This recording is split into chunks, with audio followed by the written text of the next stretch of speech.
여러분 안녕하십니까? 백운기입니다. 오늘부터 수도권의 거리두기 2단계가 시행됐지요. 커피숍에 앉아서 커피 한 잔 마시며 얘기 나누는 지극히 평범한 일상도 금지되는 세상에 살고 있습니다. 참고 견뎌내야지요. 오늘 뉴스아이드 먼저 코로나19 상황부터 살펴보겠습니다.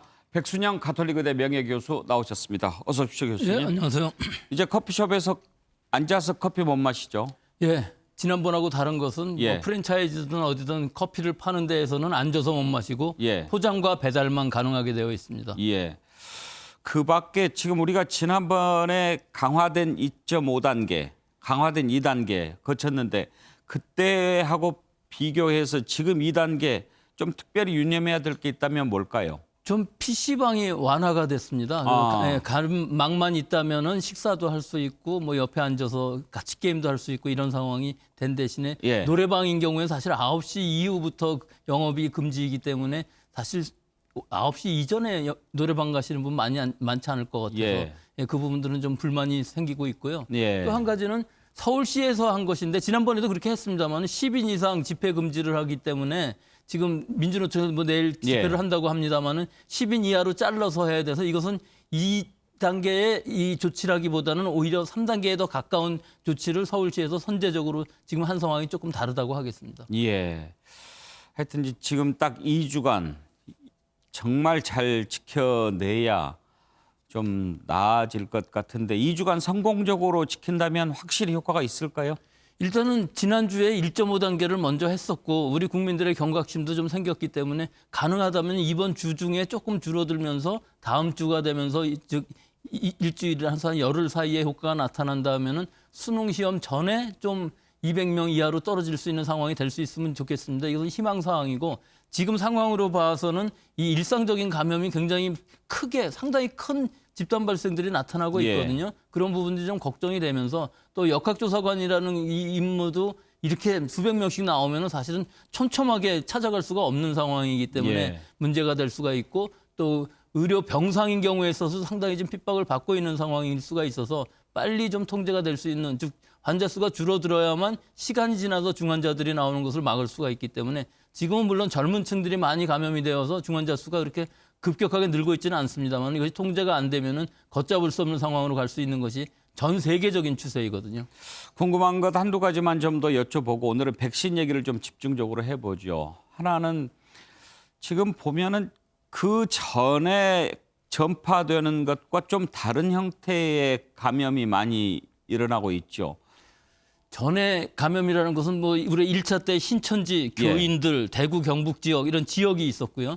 또 8월 달인 경우에 있어서는 사랑제일교회부터 시작을 해갖고 8.15 집회에 참석하셨던 분들이 물론 전국적으로 퍼져서 감염은 전파는 됐지만 그 참석하신 분들을 다 찾아내서 할 수 있는 방역의 목표가 있었습니다. 근데 지금 상황에서 보면은 서울 수도권에 있어서의 환자들이 점점 늘어나더니 이것이 서울 수도권뿐만 아니라 전국으로 확산되기 시작하면서 일상생활 곳곳에서 나타나기 시작하는데 무증상 감염자들 젊은 층들이 많기 때문에 예. 실제 방역이 굉장히 어려운 부분들이 있죠. 그래서 지금 감염 재생산 지수도 11월 초만 해도 1 이하였던 것이 서울 수도권에서는요.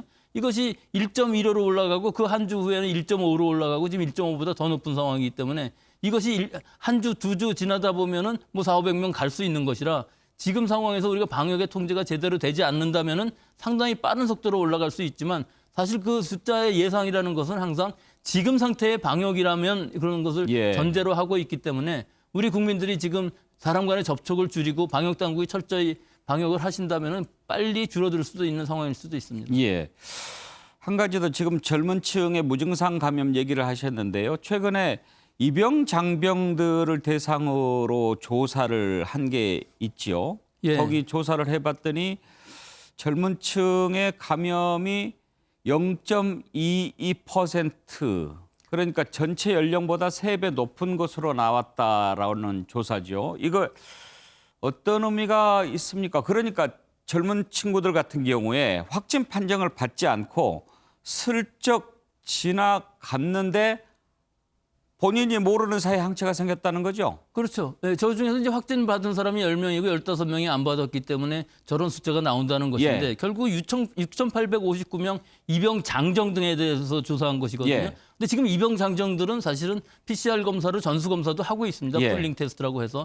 근데 문제는 3배라는 그 뜻이 1,379명 우리 국민영양평가에서 나온 숫자인데 이 1,379명 중에서는 한 명밖에 없었다는 것인데 이게 너무 적습니다. 예. 1,379명을 해서는 나올 수가 없는 것이죠. 우리 지금 5천만이 넘는데 지금 현재 확진자 수가 3만 명에 불과하지 않습니까?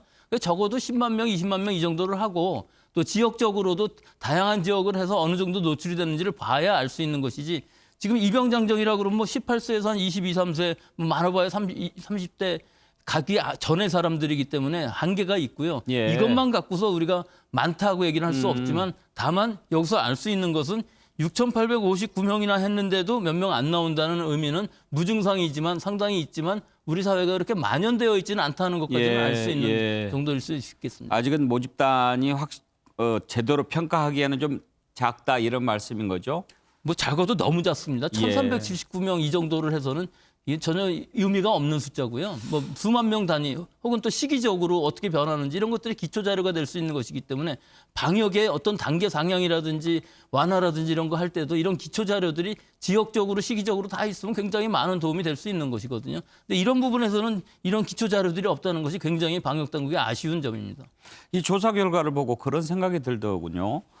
입영 장정들을 대상으로 조사를 했는데 지금 예를 들어서 일반 국민들 전부 다 갑자기 이렇게 조사를 해보면 본인도 모르게 이렇게 항체가 생기는 사람들이 꽤 나올 거라는 거죠. 충분히 나올 수 있습니다. 지금 예. 이 현 상황만 보시더라도 예를 들어 서울 수도권에 있어서 감염 경로를 알 수 없는 환자들이 굉장히 많이 나오지 않습니까? 그럼 일단 그 감염 경로를 알 수 없는 부분들을 시작하는 사람들은 이미 벌써 다 완치가 되어서 난 사람들이 많다는 뜻이기 때문에 이것은 항체라는 것은 일단 언제 걸렸든지 누적되는 것이거든요. 자기는 감염시키고 나서 항체가 생기고 그다음에 음성으로 계속 나오기 때문에 예. PCR 검사만 해갖고서는 그 인구는 찾아낼 수 없습니다. 항체가 생기고 나는 노출이 안 됐던 사람들 혹은 가볍게 앓고 혹은 독감이라고 생각하고 그냥 앓고 지나가도 결국은 그 사람은 걸린 사람들이 있는 것이고 또 내가 아파서 외출을 안 하고 다른 사람들한테 감염을 안 시켰다고 그러면 거기서 N차 감염의 고리가 끊어지는 것이거든요. 그러니까 이건 꼭 해봐야 되는 이 노출도 조사인데 그것이 좀 아쉽습니다.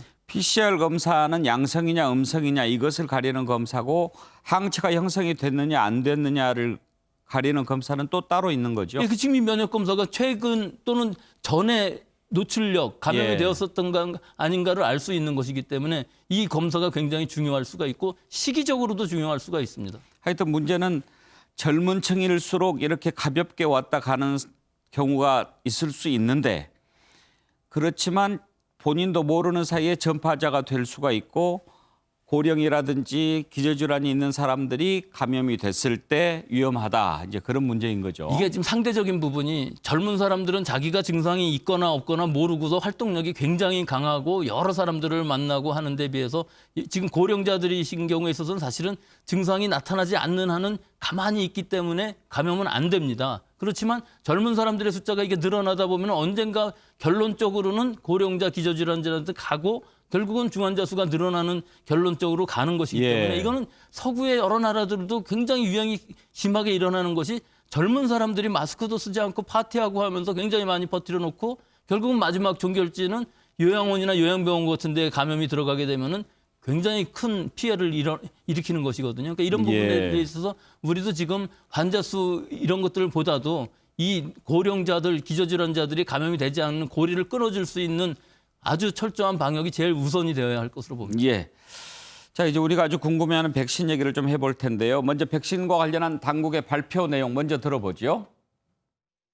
1단계로 인구의 60%에 해당하는 3천만 명분에 대한 백신을 확보하는 것을 확정했고 그 국제 간의 백신 그 협약인 그 코박스 퍼실리티라는 데에 저희가 참여를 해서 1,000만 명분에 해당하는 백신은 이미 계약 금액이 납부가 됐고 어떤 백신을 선택할 건지에 대한 백신 선택 대상에 대해서 계속 코박스 퍼실리티하고 협의를 진행하고 있는 그런 상황입니다. 지금 저희 국내 백신 개발을 위해서 그러니까 이미 수천억 정도가 투자되고 있고요. 그리고 SK 바이오사이언스 같은 경우는 다른 해외 사례보다는 늦지만 차분하게 준비하고 있습니다. 지금 10월에 임상 시험에 진입했고요. 내년 하반기 정도까지는 백신을 만들어낼 목표로 진행하고 있습니다. 예. 예, 지난번에 김원희 의원 보건복지위원회 소속인데 저렇게 또 얘기를 하더군요. 지금 교수님 어제 저하고 얘기할 때 우리는 아스트라제네카 예. 거기 백신을 지금 구입할 가능성이 매우 높은 거죠. 그렇습니다. 예. 그런데 희망적인 소식이 전해져 왔습니다. 예. 이 옥스퍼드 대학에서 원래 제너 연구소에서 개발을 하고 아스트라제네카에서 생산을 할 계획인 것이거든요. 그런데 이 방어율이 90%라는 결과가 나왔습니다. 네. 사실은 언론에는 70%라고 예. 나와 있는데 이 임상시험이라는 게 그렇습니다. 일단 이상에서 얼마나 줄지를 결정을 하고서 맞추는 것인데 한 달 간격으로 100%를 주는 것을 목표로 했었는데 이 실험이 잘못돼 갖고 반밖에 안 준 군이 예. 생겼습니다. 예. 그런데 반뿐이 안 준 군은 90%를 나타내고 예. 100% 다 준 군에서는 60%밖에 안 됐습니다. 예. 그럼 결과적으로는 우리 저 90%의 저 포뮬레이션대로 하면 되는 것이거든요. 예. 이것은 90%라고 얘기할 수 있는 것이지 이 둘의 평균을 내서 70%라고 얘기할 필요는 절대로 없는 근데 것입니다. 저게 실수에서 시작이 됐다고 저게 그러더군요. 실수에서 시작된 거고 그렇게 많지는 않습니다. 예. 하지만 발견을 한 것이기 때문에 굉장히 행운이죠. 예. 근데 이 백신의 장점이 굉장히 많습니다. 제가 뭐 계속 말씀드리자면 한 개 4달러 하기 때문에 예. 두 번 맞아도 8달러면 되고요. 예. 대량 생산이 가능하고요. 근데 두 번 맞아야 됩니까? 이거 두 번 맞아야 됩니다. 예. 왜 그래요? 처음에는 이 아데노바이러스라는 것을 이용하기 때문에 이 아데노바이러스가 살아있다 그러면은 사실은 한 번만 맞아도 됩니다. 예. 그렇지만 아데노바이러스는 살아있는 것이 아니고 다 죽여갖고서 두 번을 맞춰야만 이 부스터라고 그래갖고 좀 더 이 반응을 잘 일으키게끔 하는 예. 면역력이 더 세게끔 하는 것인데 처음에 50%라는 게 굉장히 이게 매력적인 부분일 수가 있습니다. 수량도 줄일 수가 있거든요. 예, 값을. 예. 즉 4불이 아니라 2불로 맞을 수가 있는 것이기 예. 때문에 전체적으로 봤을 땐 두 번을 맞는데 싼 가격으로 맞을 수가 있고 또 고령층에 있어서도 효과가 있다는 것이 알려져 있고 예. 우리가 일반적으로 지금까지 만들어 오던 방식이기 때문에 우리 SK 바이오사이언스에서도 이것을 만들 수 있습니다. 예. 배양을 해서 만드는 방식이기 때문에 안전성이라든지 안정성도 2도에서 8도씨까지 6개월을 견딜 수 있기 때문에 우리 독감 그 콜드체인에 그대로 올려놓으면은 똑같이 맞을 수 있는 상황이 될 수가 있어서 네. 아주 희망적이고 이 파이자나 모더나 백신하고 같이 지금 긴급 사용 승인을 한다고 하니까 여러 가지 면으로 봤을 때 12월 중에는 승인이 될 것으로 보이고 예. 우리나라에서도 빠르게 이걸 준비를 한다면은 식약처에서 우리나라에서 만든 백신들을 공급을 받고 이것을 승인을 한다면은 내년 하반기가 아니라 내년 봄이라도 미리 당겨서 맞을 수 있는 상황이 될 수 있는 것이 이 백신인데 과연 물량은 얼마나 줄 수 있는지는 모르겠지만 그러니까요. 이건 사실 전 세계적으로 대량 생산을 할 수가 있는 것이기 때문에 전 세계적으로 14개 공장들에서 만들고 있고 아마 내년에 수십억 도즈 정도 만들 수가 있는 상황이기 때문에 우리나라에 상당히 많은 양 들어올 수 있는 것은 확실해 보입니다. 4달러 그러니까 자꾸 무슨 뭐 광고가 예, 그렇습니다. 생각이 나는데요. 아스트라제네카가 다국적 제약회사라면서요. 네, 다국적 제약회사인데 혹시 우리도 그 인발부가 돼 있습니까? 이 다국적 제약회사에 우리가 투자가 돼 있는 건 아니지만 예. 이 아스트라제네카인 경우에 있어서는 사실은 자기들이 영리 목적으로 하지 않고 싸게 하겠다고 그러는 거거든요. 그러니까 지금 가격이 4달러이지만 좀 개발도상국에는 더 싼 가격으로 하고 네. 인도는 심지어 2달러에 받겠다고 지금 얘기를 하고 있는데 아마 뭐 그렇게 1억개를 계약했다고 그러더라고요. 예, 그러니까 그 2달러라는 건 아마 그보다 좀 더 줬을지는 모르겠지만 예. 하여튼 상황이 영리를 목적으로 하지 않고 전 세계적으로 다 공평하게 나눌 수 있도록 하겠다고 하니까 이 백신이 굉장히 지금 유력한 후보가 될 수 있는 것이고요. 저는 사실 뭐 들어온다 그러면은 mRNA로 만든 백신 같은 거는 유통에도 상당히 많은 돈이 들어갈 것이고 우리가 한 번도 만들어 보지 않은 백신을 맞는다면은 그 이후에 2달 정도 봤는데 이후에 여러 가지 뭐 후유증이라든지 뭐 안전성이나 이런 것들을 봤을 때는 좀 걱정이 돼서 미국에서 아무리 2, 3천만 맞는다 할지라도 저는 이거보다는 오히려 아스트라제네카 것이 더 안전하고 안정성도 있다고 봅니다.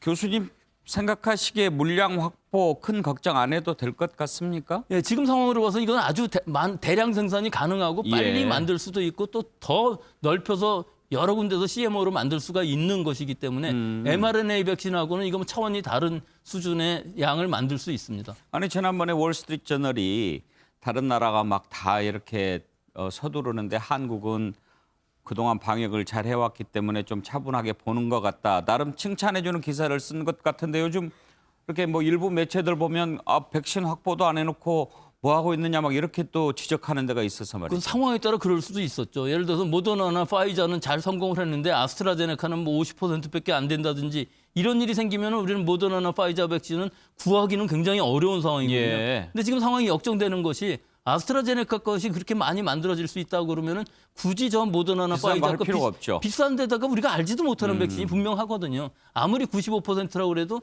그거는 최고의 효과를 나타내는 것뿐이고 실제 임상 현장에서 접종을 할 때에는 여러 가지 환경이 다릅니다. 그 임상 시험하고는 또 뭐 고령자한테 맞출 경우에 있어서는 우리 독감 백신에서도 보셨다시피 여러 가지 부작용 또는 관계없이 사망하시는 분 다양한 부작용들이 아마 나올 겁니다. 예. 더구나 mRNA 백신인 경우에 있어서는 처음 맞았을 때 한 2% 정도가 39도 이상의 고열이 날 수도 있다는 결과들이 많이 있기 때문에 오히려 지금 아스트라제네카가 부작용이라든지 후유증이 적을 수가 있는 부분이 뭐 지금 아직은 예상입니다만 예. 일단은 예. 대규모로 접종이 됐을 때 우리는 잘 보고서 이것을 선택할 수 있는 아주 좀 여유로운 위치에 왔다고 볼 수는 있습니다. 우리로서는 다행스러운 일이네요.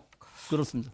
4달러 정도 하고 또 가격이 좀 그렇게 비싸지 않다면 아예 예산으로 전 국민 다 맞게 하는 거는 어떨까요?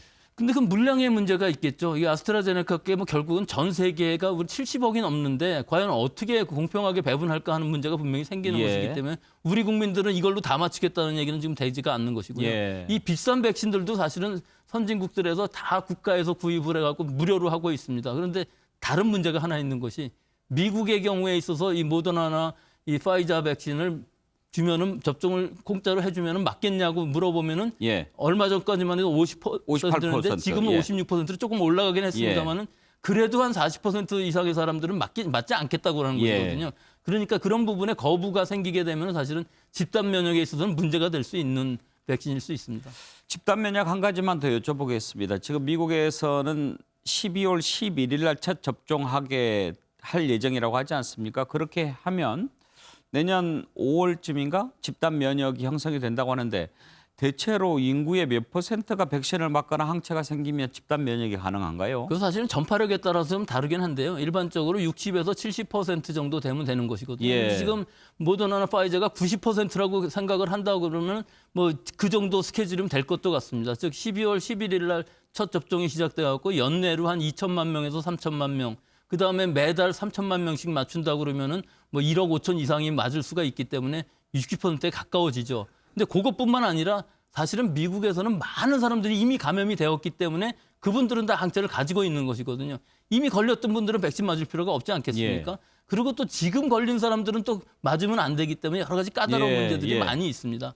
또 코로나19가 아닌 다른 독감이라든지 다른 호흡기 증상들이 있을 때 과연 이 mRNA 백신을 맞아서 어떤 현상이 일어날지 아무도 알 수가 없는 것이기 예. 때문에 진단도 많이 해야 되고 후유증 걱정을 많이 해야 되는 상황인데 우리나라의 경우에서는 그런 것들을 다 보고 결정할 수 있는 우위에 섰다고는 볼 수 있겠습니다. 알겠습니다. 오늘 말씀 감사합니다. 예, 백순영 교수와 함께 코로나19 상황 살펴봤습니다.